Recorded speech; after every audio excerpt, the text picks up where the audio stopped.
Second day ng pagpunta namin dito sa aming bahay. At ang dami namin gagawin. Pero yung asawa ko is maglalagay siya ng portable na higaan. Para hihigaan ng aming prinsesa.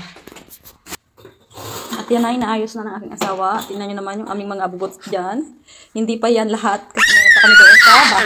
Yan, nangagashigit-shagit naman. Oh, this is leg. Ah, no electric? Aray po, TV ni Pedro Sports.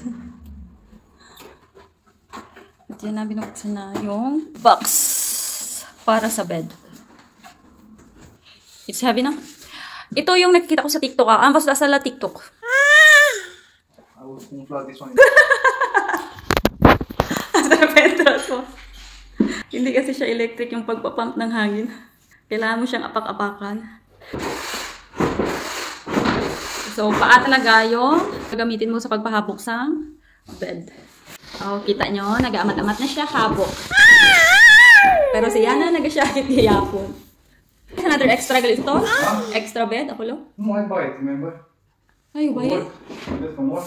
Eh, no, pulos eso, pulos. Ganyan na yung aming place dito. Wait.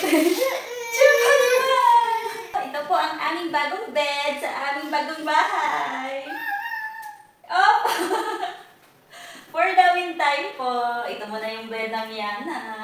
Magagamit talaga namin itong portable bed na binigay ng aking ugangan nga lalaki, kaso nga lang hindi siya para sa aking anak kasi tingnan nyo naman, oh, may buo-buo siya at hindi siya good para sa bata kasi masakit siya sa likod.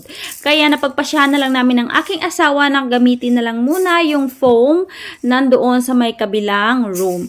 Kasi maganda pa naman ito bago pa siya at nilinisan ko naman siya ng bonggang-bongga at sabi ko sa aking asawa, ako na lang yung kukuha ng foam doon kasi hindi naman siya mabigat. Yung size pala ng foam na ito is double. Alam niyo naman na wala pang kagamit-gamit talaga yung bahay at kailangan pa talaga namin itong i-renovate din kaya hindi kami bumili pa ng mga gamit at nagdala rin pala ako ng cover ng foam kaso nga lang mali pala yung nabitbit ko. Pero okay lang naman kasi nga diba sabi ko sa inyo for the meantime lang naman.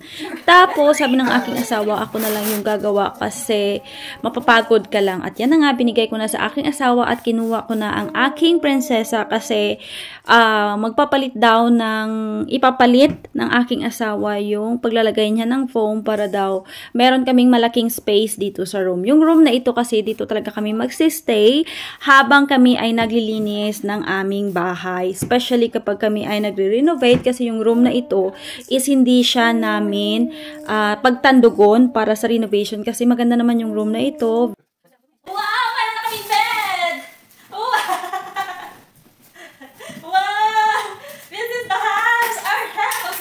Hanggang ngayon is hindi pa rin kami makapaniwala at mangyak-yak pa rin kami ng aking asawa kasi pangarap talaga namin na magkaroon ng bahay at ng sariling amin kasi alam niyo naman na kaming mag-asawa is nagalumon lang sa apartments ang aking biyenan. Yes, wala po kaming sariling bahay talaga before at nakikitira lang kami ng how many years sa bahay or apartment ng aking biyenan. Thank you so much, Lord, to all the blessings na natatanggap ng aking pamilya at sa lahat ng mga nangangarap dyan. Tiwala lang and someday matutupad lahat ng pinapangarap nyo.